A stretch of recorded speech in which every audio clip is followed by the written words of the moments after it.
Servidores técnicos da UFOP encerram greve de mais de 110 dias. Veja também, começa o pagamento da primeira parcela do 13º salário de aposentados e pensionistas. Hoje é dia de vagas de emprego na região. E você conhece o papel das câmaras municipais?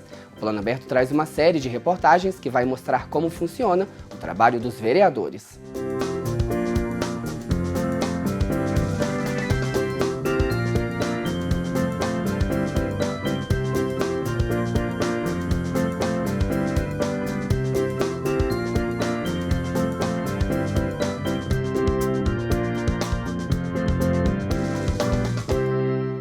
Olá! A gente começa o jornal de hoje falando sobre o fim da greve dos técnico-administrativos da UFOP. Na última quarta-feira, os servidores decidiram encerrar a greve, que já durava 115 dias. Apesar de votarem pelo fim da paralisação, os técnicos não aceitaram o aumento nos salários proposto pelo governo federal de 5,5% em 2016 e mais 5% em 2017. Segundo a categoria, a proposta não atende às perdas sofridas ao longo dos últimos anos. Veja mais detalhes com Kênia Marcília. Os servidores agora aguardam a definição por parte do Comando Nacional de Greve da data para o retorno das atividades. E para falar mais sobre o fim da paralisação, eu converso agora com o presidente do Sindicato dos Trabalhadores Técnico-Administrativos da UFOP, Sérgio Neves. Sérgio, depois de 115 dias parados, e sem o acordo exigido pela categoria, o que levou à decisão do encerramento da greve? Bom, a intransigência do governo, que não vai mais oferecer nada além do que a gente pediu, e também o movimento vem perdendo fôlego, nacionalmente falando. Aqui não, está firme ainda, o pessoal está bastante focado, mas em termos nacionais tem enfraquecido, então a gente entendeu que é hora de terminar e acumular forças para um movimento no futuro. E Sérgio, houve alguma reivindicação da categoria que foi atendida pelo governo?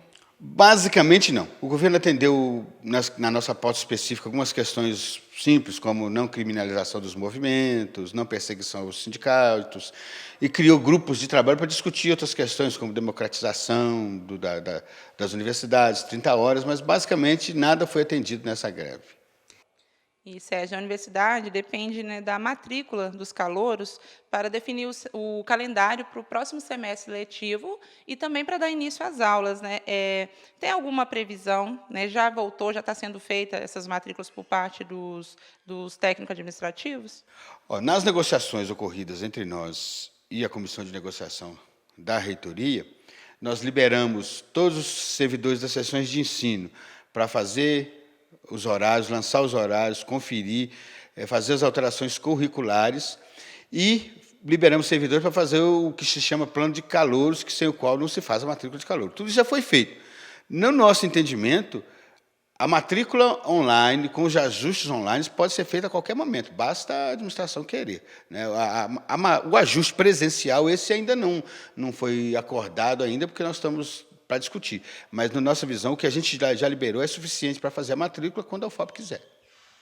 Obrigada pela entrevista, Sérgio. Segundo a FASUBRA, a Federação dos Sindicatos de Trabalhadores Técnico-Administrativos em Instituições de Ensino Superior Públicas do Brasil, os servidores de mais de 60 instituições públicas do país ainda continuam em greve. Na madrugada da última quarta-feira, uma sessão no Congresso Nacional analisou e manteve 26 vetos da presidente Dilma Rousseff.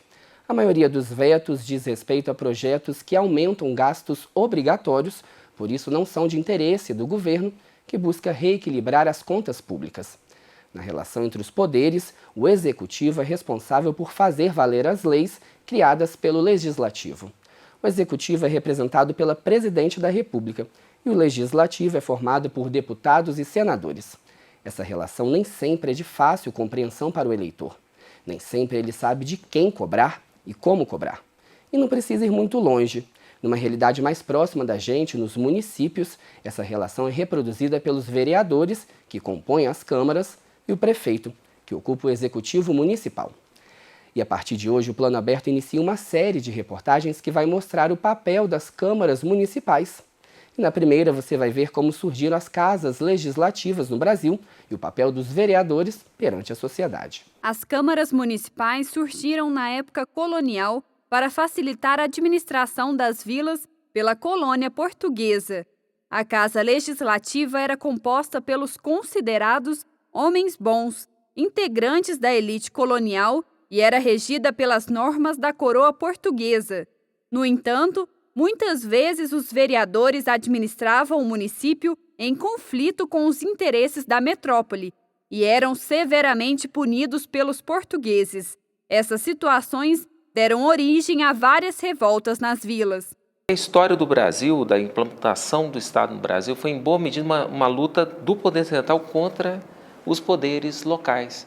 E as câmaras, ao longo da história do Brasil, desde a época colonial, a gente pode perceber que elas foram perdendo força, perdendo papel político e administrativo diante do poder mais central, né, que hoje está na presidência do Brasil. A Câmara, com esses vereadores, a maioria, cada um representando uma região ou uma entidade, cada um tem uma ligação em cada setor, é extremamente importante, porque cada assunto que chega aqui, cada lei que vem para ser discutida, aquele vereador que tem mais entendimento daquele assunto, ele abrange, ele participa mais, principalmente através das comissões que nós temos. As atribuições da Câmara é trabalhar em prol de trazer uma qualidade de vida melhor para o povo. Não é fácil, mas se todos começarem a pensar assim, eu creio que as novas gerações que virão após mim, as pessoas têm buscado conhecimento político, o povo hoje está muito imbuído. Hoje em dia, as câmaras municipais são espaços voltados para discussão de assuntos de interesse dos cidadãos, para a criação de leis e fiscalização do orçamento municipal. O trabalho de cada câmara é determinado pelo regimento interno e pela lei orgânica do município ao qual está vinculada. Mariana e Ouro Preto contam com 15 vereadores cada. Os parlamentares são eleitos pela votação proporcional. Por exemplo, a contagem do voto vai primeiro para o partido e depois para o candidato.